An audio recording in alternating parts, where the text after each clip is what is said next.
गुरुग्राम से। प्रमोद जी नमस्कार सर, बताइए। नमस्कार जी।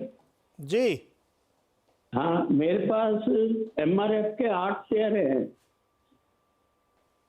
Okay, hello. हाँ सुन रहा हूँ मैं। हाँ हाँ, इसकी मेरी एवरेज मैंने 41,500 से लेना खरीद चालू किया था जब 1,55,000 रुपए इसका रेट था। आपने कब से लेना शुरू किया? 41,000 से?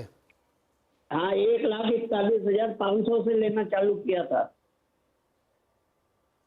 और अभी चल रहा है 1,27,000। हाँ जी, 1,00,000 अब आज तो 1,28,750 रुपए है। नहीं तो आपने ये लेने का मन क्यों बनाया था? भाई ये 1,85,000 मैं पिछले 5 साल से एमआरएफ में काम कर रहा हूँ। मैंने रेट वाज 51,000। हाँ। जब से अपने ले लेता हूँ, इसको बेच देता हूँ, ले लेता हूँ, बेच देता हूँ। 1,00,000 में लिया, वो 1,00,000 रुपए 10,000, तो 1,55,000 रुपए जब ऊपर उस पे गया और चारों तरफ ये देखा कि भाई इधर यूक्रेन का युद्ध हो रहा है, उधर ये है ना गाड़ियों की डिमांड बढ़ रही है तो टायर बढ़ेंगे, तो मैंने ये ले लिया। लेकिन जैन साहब ये बताओ, आपने शेयर लिए 6 है ना? 8 7 8 शेयर हैं और आप 1,55 से लेके अब तक लाए, एवरेज करके 1,36 बैठाए। 8 शेयर हैं आपके। कितना टारगेट आप सोच के चल रहे हो? 1,41 से लेकर के 1,28,000 तक लेकर के ना, नहीं समझ मेरी गया। आज की डेट में इसकी एवरेज बैठ रही है 1,35,550। अरे जैन साहब मेरी बात तो सुनो, अभी क्या लक्ष्य आप लेके चल रहे हो कि आपके हिसाब से कहाँ जाके तो आप बेच लेते इसको? मेरा अगर 1,41,000 आ जाता है तो एक बार मैं इससे एग्जिट हो जाना चाहता हूँ। कितने पर एग्जिट होना चाहते हैं? 1,41,500 रुपए पे जो पहला शेयर खरीदा था मैंने, हाँ वहीं पे एग्जिट। हाँ वहां पे एग्जिट हो जाता हूँ तो मेरे को कुछ ना कुछ मिल जाता है ना। अरे दादा जैन साहब मेरे को ये बताओ, 36,440 और 41 7,000 रुपये, 7 और 56 50,000 रुपये आपके बनेंगे। और आपने पैसा कितना फंसाया आप देख रहे हो? मैंने इसके अंदर अप्रोक्सीमेटली 8 शेयर पे 9,40,000 रुपये फंसा दिया। तो 9 लाख रुपए लगा के आप कितना पैसा कमाओगे? 50,000 रुपया। तो 50,000 रुपए अगर मैं ये कमाता हूँ तब क्या करूँ? अब जब फंसता गया तो फंसता चला गया ना। अब रुको भाई, मेरे पास वे आउट नहीं था। हाँ नहीं बात तो आपकी सही है। सरवेन जी की मदद लिया। सरवेन जी एमआरएफ देखिए भाई चार्ट पे जी।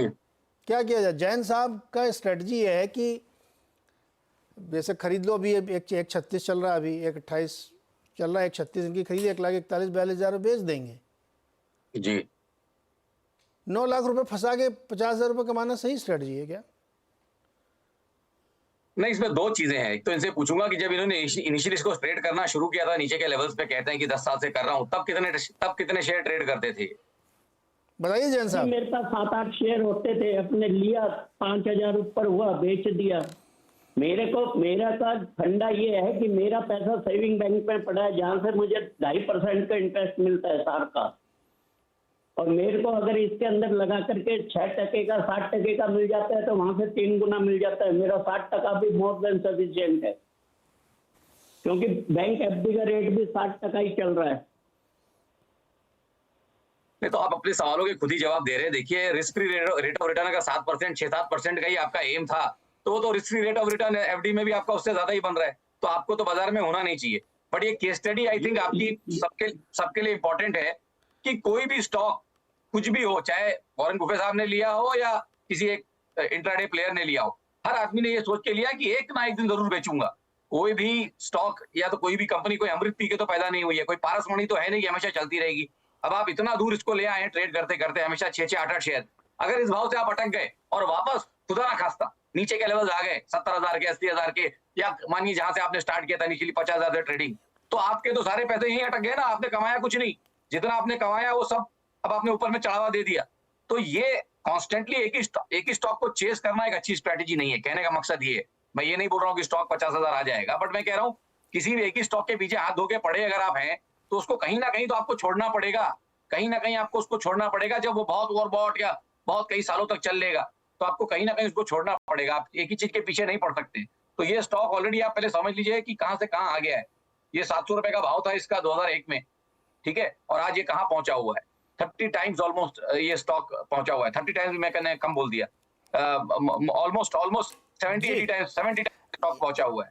तो अब यहाँ से और कमाई मुझे नहीं लगता लॉन्ग टर्म में होगी आपकी। मेरी तो राय है कि आप जो 1,28,000 में जितना भी आपने माल लिया है, 3-4-5 शेयर जो आपने नीचे में लिए हुए हैं ना, उनको आप बेच दीजिए और बाकी पे आप 1,20,000 का स्टॉप लॉस लगा लीजिए। ये मेरी राय रहेगी। ओके, इतने हैवी टिकट साइज पर ट्रेड करना, वो भी 5% रिटर्न के लिए, थोड़ा सा जैन साहब स्ट्रेटजी रिथिंक करिए आप एक बार। आप मतलब रिस्क रिवार्ड बहुत बढ़िया नहीं दिखा। जो 5% रिटर्न के लिए आप इस पर इतना बड़ा रिस्क ले रहे हैं। इनको तो खाली पैसा अपने एफडी में डाल देना चाहिए, क्योंकि इनकी एक्सपेक्टेशन ही 6-7% की है, तो इनको और कुछ करने की जरूरत ही नहीं है। हाँ, आरबीआई वाले सॉवरेन बॉन्ड में डाल दें, वहाँ पे भी नेट ऑफ टैक्स 5-5.5% आराम से मिलेगा, उसमें तो चिंता भी नहीं है। खैर एनीवे, अपनी अपनी स्ट्रेटजी हो सकती है। प्रमोद सर, बहुत बहुत शुक्रिया हमारे साथ जुड़ने के लिए। अगला सवाल है विजय गौड़ का, नोएडा से हमारे साथ जुड़ रहे हैं। विजय जी नमस्कार सर। सर नमस्कार, कैसे हैं आप? एकदम बढ़िया सर, आप बताओ।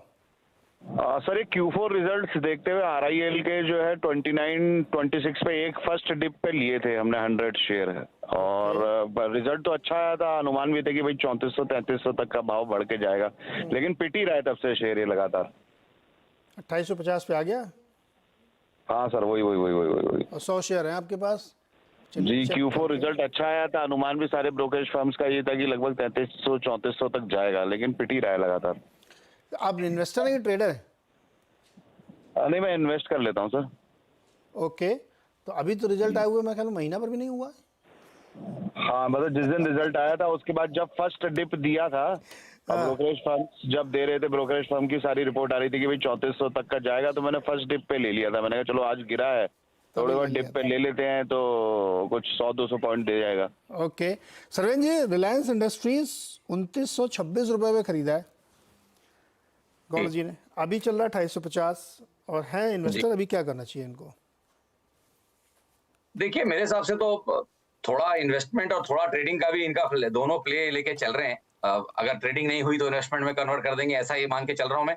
ऐसा बहुत सारे लोग करते हैं, मतलब कोई अब वही है कि उसमें कौन लोग जल्दी उस चीज को सुधार लें और एक ही कोई टाइम फ्रेम ट्रेड करें।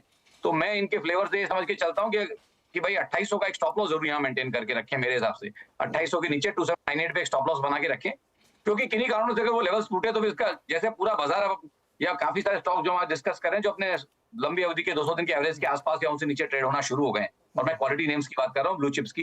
टाइटन उनमें से एक है जिसने आज तोड़ा है, हमने भी इसको डिस्कस किया। तो पॉसिबली अगर ये हो गया, इसका 2800 टूट गया, तो ये अपने लॉन्ग टर्म एवरेज की तरफ चला जाएगा, 2600 की तरफ, 2630 2640 की तरफ जाएगा। तो मेरे हिसाब से इनको 2800 का एक स्टॉप लॉस रखना चाहिए। 2800 का स्टॉप लॉस रखिए। और गौड़ साहब, जब आप ब्लूएस्ट ऑफ